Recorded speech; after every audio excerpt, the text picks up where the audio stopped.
Hi friends, मैं Prince Kumar फिर से हाजिर हो गया एक नए वीडियो के साथ।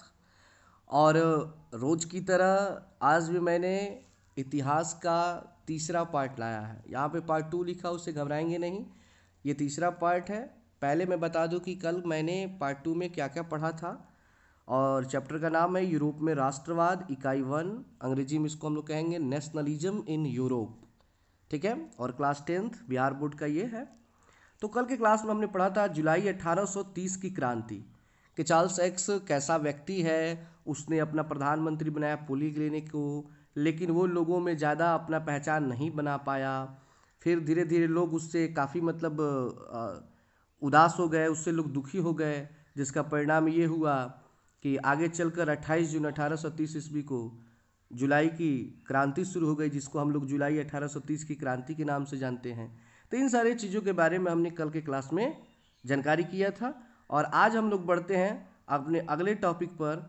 वो टॉपिक है हमारा जुलाई 1830 की क्रांति के बाद आया जुलाई 1848 की क्रांति। उससे पहले आप लोगों से बहुत ही ज़्यादा रिक्वेस्ट है कि आप इस चैनल को सब्सक्राइब करें और कमेंट करें कि आपको क्या सुझाव देना है या इसमें क्या कमी है। किसी भी प्रकार का कोई भी कमेंट करें आप लोग। और एक बात से मुझे बहुत ही खुशी है कि आप लोगों ने मेरे चैनल को काफ़ी सपोर्ट किया। आज मात्र अभी 3 दिन चैनल को बने हुआ है और लगभग 60 सब्सक्राइबर इस पर हो चुके हैं। तो आप लोगों के लिए बहुत बहुत धन्यवाद कि आप लोगों ने चैनल को सब्सक्राइब किया। बस इसी तरह आपका सहयोग मिलता रहे। तो चलते हैं पार्ट 3 पे। पार्ट 3 चैप्टर नेम वही, यूरोप में राष्ट्रवाद। ठीक है।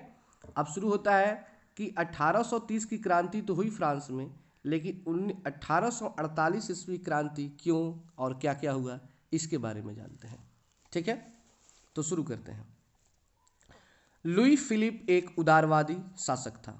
देखिए, शासक तो आप लोगों को पता है कि राजा को बोलते हैं शासक, या जो शासन करता है, देश को चलाता है, उसको हम लोग क्या बोलते हैं, शासक बोलते हैं। लेकिन बात यहाँ पे हो रही है उदारवादी। तो उदारवादी का अर्थ क्या होगा? तो उदारवादी का अर्थ होता है एक अच्छा व्यक्ति जो सबके बारे में अच्छा सोचे, जो भलाई वाला काम करे, उसको उदारवादी शासक बोलते हैं। लेकिन यहाँ पे लिखा है परंतु बहुत अधिक महत्वाकांक्षी था। महत्वाकांक्षी का अर्थ होता है ना, इसको संधि विच्छेद अगर हम लोग करें तो होगा महत्व आकांक्षी। महत्व आकांक्षी, तो आकांक्षी मतलब होता है अपनी इच्छा, और महत्व तो अपनी इच्छाओं का महत्व देना, मतलब कि वो केवल अपने बारे में सोचे, दूसरे के बारे में ना सोचे कि इससे दूसरे को क्या फर्क पड़ता है, उसको बोलते हैं महत्वाकांक्षी। तो लुई फिलिप उदारवादी तो था, मतलब अच्छा था, लोगों के लिए काम भी करता था, लेकिन था महत्वाकांक्षी। वो अपने बारे में भी बहुत ज़्यादा सोचता था। ठीक है ना। उसने अपने विरोधियों को, विरोधी मतलब समझते हैं ना, जो किसी का विरोध करे उसको विरोधी बोलते हैं। फॉर एग्जाम्पल के लिए हम ले सकते हैं, जैसे कि अभी भारत में क्या है कि भाजपा की सरकार है, तो भाजपा के बाद जितने भी पार्टियां हैं जो उसके विरोध में हैं, तो उनको विरोधी पार्टी कहेंगे। तो उसने अपने विरोधियों को खुश करने के लिए स्वर्णिम मध्य वर्गीय नीति का अवलंबन करते हुए सन 1840 में गीजो को प्रधानमंत्री नियुक्त किया, जो कट्टर प्रतिक्रियावादी था। अब देखिए, इसमें सबसे बड़ी क्या कमी हुई कि इसने अपने विरोधियों को खुश करने के चक्कर में लग गया।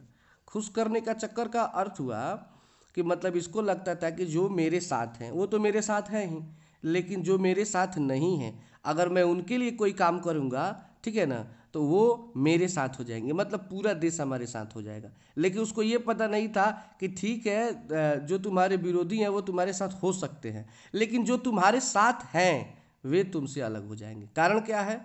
कारण ये है कि वे लोग उस व्यक्ति को पसंद नहीं करते हैं। अगर एग्जाम्पल के तौर पे हम देखें, तो एग्जाम्पल के तौर पे हम लोग देख सकते हैं, जैसे कि मान लीजिए कि कुछ समय पहले की बात है, जब पिछली बार जब विधानसभा की चुनाव हुई बिहार में, तो उस समय हमारे माननीय मुख्यमंत्री नीतीश कुमार जी और श्री लालू प्रसाद यादव जी, इन दोनों की पार्टी यानी जदयू और राजद, दोनों पार्टी मिल करके महागठबंधन की सरकार बनी। उस समय क्या हुआ कि पहले जो लोग नीतीश कुमार जी को वोट देते थे, जो बीजेपी से जुड़े हुए थे, वो उनको अच्छा नहीं लगा। जो लोग लालू प्रसाद यादव जी से जुड़े हुए थे, वे लोग नीतीश कुमार को वोट दिए। लेकिन कुछ समय बाद फिर से नीतीश कुमार जी बीजेपी में जाकर शामिल हो गए, तो जो लोग नीतीश कुमार जी को वोट दिए थे और राजद के थे, उनको तो बुरा लगा होगा। तो इस तरह क्या हुआ कि मतलब जो साथ में लोग हैं उनको अच्छा नहीं लगता है कि भाई तुम अगर मेरे साथ हो तो खुल के रहो, तुम अपने विरोधियों का साथ देने की जगह मेरा साथ दो। तो इसने क्या किया कि एक इसका विरोधी था गीजू, और उसको ही क्या बना दिया प्रधानमंत्री 1840 में, जो घोर कट्टर प्रतिक्रियावादी था। मतलब कि ये किसी भी फायदे वाली बात, कोई भी मतलब लोगों के लिए काम तो नहीं कर सकता था। वह किसी भी तरह के वैधानिक, सामाजिक एवं आर्थिक सुधारों के विरुद्ध था।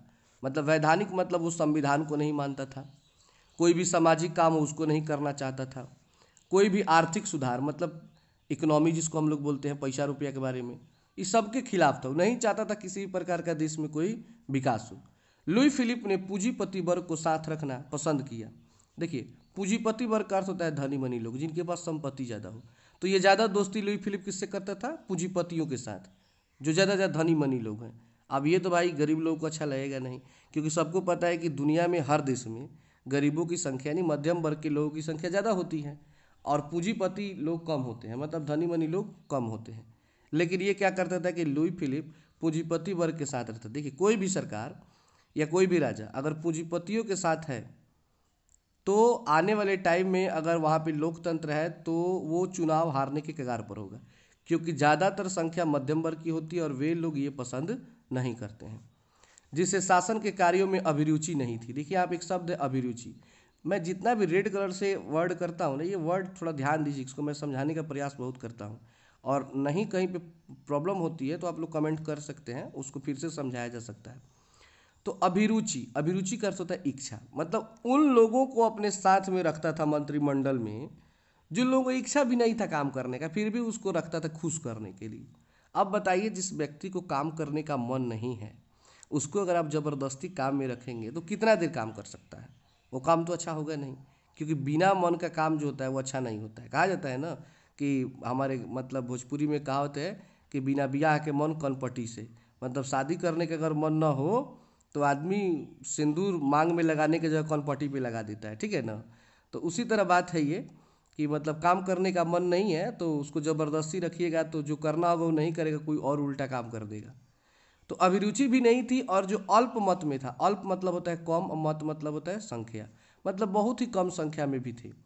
उसके पास किसी भी तरह का सुधारात्मक कार्यक्रम नहीं था और ना ही उसे विदेश नीति में ही किसी तरह की सफलता हासिल हो रही थी। मतलब जो गीजो था, एक तो उसका इच्छा काम करने में नहीं लगता था, दूसरा चीज़ उसका जो दल था वो कम था, तीसरा चीज़ विदेश नीति, मतलब कि अन्य देशों के साथ उसका संबंध भी अच्छा नहीं हो रहा था। देखिए, विदेश नीति क्या होता है, जैसे आप लोग सुनते होंगे कि बराबर हमारे प्रधानमंत्री जी विदेश का दौरा करते हैं। तो विदेश का दौरा करते हैं तो इसका अर्थ ये नहीं कि घूमने जाते हैं, वो अपने देश की मजबूती के लिए, दोस्ती करने के लिए, ताकि अगर कभी समय खराब आए हमारे देश का तो वे देश हमारे देश का साथ दे सकें, इसके लिए बराबर उनको विदेश में जाना पड़ता है। तो ये विदेश नीति कहलाता है। उसके शासनकाल में देश भर में भूखमरी एवं बेरोजगारी व्याप्त होने लगी। भूखमरी और बेरोजगारी, ये वर्ड तो आप लोग जरूर सुने होंगे। मतलब कि लोग इतना कम आमदनी होने लगा, इतना बेरोजगार हो गए कि अन्न यानी भोजन के अभाव में लोग मरना शुरू हो गए, इतना समस्या पैदा हो गया, जिसकी वजह से गीजों की आलोचना होने लगी। आलोचना मतलब होता है शिकायत, यानी लोग अब गीजों का शिकायत करने लगे कि भाई कैसा प्रधानमंत्री है जो देश के बारे में कुछ सोच ही नहीं रहा है, केवल अपने बारे में सोच रहा है। सुधारवादियों ने 22 फरवरी 1848 ईस्वी को पेरिस में थियर्स के नेतृत्व में एक विशाल भोज का आयोजन किया। अब इतना गरीबी बढ़ गया, लोग खाए बिना मरने लगे कि 22 फरवरी 48 ईस्वी को 1848 ईस्वी को पेरिस में, यानी फ्रांस की राजधानी पेरिस में, थियर्स एक व्यक्ति है जिसके नेतृत्व में विशाल भोज का आयोजन किया। भोज मतलब होता है, मतलब क्या कर सकते हैं, खाना खिलाना। तो भोज का आयोजन किया कि ताकि जो लोग भूख से मर रहे हैं कम से कम उनको भोजन तो मिल सके, ठीक है ना। जगह जगह अवरोध लगाए गए और लुई फिलिप को गद्दी छोड़ने पर मजबूर किया गया। अब आंदोलन तेज हो गया और लोग बोले कि लुई फिलिप गद्दी छोड़ो, सिंहासन खाली करो कि जनता आती है। ये आप लोगों ने पढ़ा होगा, हिंदी में कविता है, ठीक है ना, कि मतलब तुम्हें अब भागना पड़ेगा, अब तुमसे काम चलने वाला नहीं है। 24 फरवरी को लुई फिलिप ने गद्दी का त्याग किया और इंग्लैंड चला गया। तो यहाँ पे एक क्वेश्चन तैयार होता है कि लुई फिलिप कब गद्दी छोड़कर कहाँ चला गया। तो कहेंगे लुई फिलिप 24 फरवरी 1848 को गद्दी छोड़कर इंग्लैंड चला गया। सब कोई भागता है इंग्लैंड, ठीक है ना लास्ट में। और जो विशाल भोज का आयोजन किया गया था, कब किया गया था, तो 22 फरवरी 1848 ईस्वी को फ्रांस की राजधानी पेरिस में। किसके नेतृत्व में, तो थियर्स का। ये सभी मतलब ऑब्जेक्टिव बन सकते हैं। तत्पश्चात मतलब होता है उसके बाद, नेशनल असेंबली ने गणतंत्र की घोषणा करते हुए 21 वर्ष से ऊपर के सभी वयस्क पुरुषों को मताधिकार प्रदान किया और काम के अधिकार की गारंटी दी। देखिए उसके बाद जो सरकार बनी उसने क्या किया, यह ऐलान किया कि 21 वर्ष से जितने भी ऊपर के केवल पुरुष, ध्यान दीजिएगा यहाँ पे लिखा है पुरुषों को अधिकार मिला, मताधिकार। मताधिकार मतलब मत अधिकार, यानी वोट देने का अधिकार। हम लोग वोट देते हैं ना, उसको मताधिकार बोलते हैं। तो 21 वर्ष से ऊपर के जितने भी पुरुष थे उनको मिला वोट देने का अधिकार। तो ठीक है, ये तो कुछ लोकतंत्र आया, लेकिन पूर्ण रूप से ये लोकतंत्र नहीं है कि केवल पुरुषों को मिला है। यहाँ पे महिलाओं को मिलना चाहिए जैसे कि आज के टाइम में है। और काम के अधिकार की गारंटी दी गई कि सभी व्यक्ति को काम भी मिलेगा, कोई बेरोजगार नहीं रहेगा। गणतंत्रवादियों का नेता लामार्टिन एवं सुधारवादियों का नेता लुई बेला था। यानी कि जो लोकतंत्र के जो नेता थे उनका नाम था लामार्टिन, और सुधार यानी लोगों के लिए जो काम करते थे उनका नाम था लुई बेला। शीघ्र ही दोनों में मतभेद आरंभ हो गया और लुई नेपोलियन फ्रांस का सम्राट बन गया।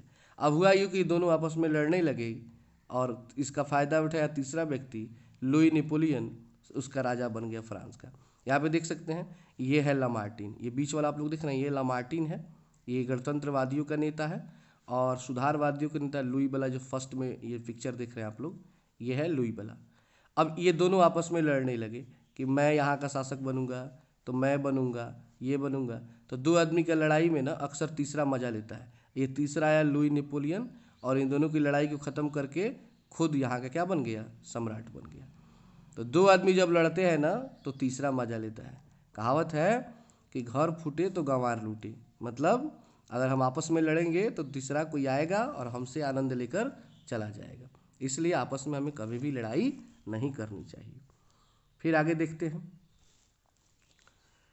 इस क्रांति ने न सिर्फ भारत की पुरातन व्यवस्था का अंत किया, पुरातन व्यवस्था मतलब होता है पुरानी व्यवस्था, बल्कि Italy, Germany, Austria, Holland, Switzerland, Denmark, Spain, Poland, Ireland तथा इंग्लैंड भी इस क्रांति से प्रभावित हुआ।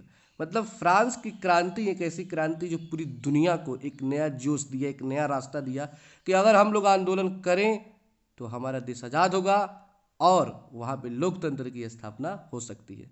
तो इसका प्रभाव केवल फ्रांस में ही नहीं, भारत में ही नहीं, लगभग इटली, जर्मनी, ऑस्ट्रिया, यूरोप के लगभग सभी देशों पर पड़ा। इटली तथा जर्मनी के उदारवादियों ने बढ़ते हुए जन असंतोष का फायदा उठाया और राष्ट्रीय एकीकरण के द्वारा राज्य की स्थापना की मांगों को आगे बढ़ाया, जो संवैधानिक लोकतंत्र के सिद्धांत पर आधारित था। तो इस तरह आज के लिए इतना ही, बाकी हम लोग कल पढ़ेंगे। आप लोग देखिए इसमें ऑब्जेक्टिव तैयार कीजिए, अगर जो टॉपिक समझ में नहीं आता उससे पूछिए, और फिर मैं आपसे कहूँगा कि आप ज़्यादा से ज़्यादा चैनल को सब्सक्राइब कीजिए और भी लोगों से बताइए, शेयर कीजिए, ताकि लोग इससे जुड़ सकें और इन सभी वीडियो का फ़ायदा उठा सकें।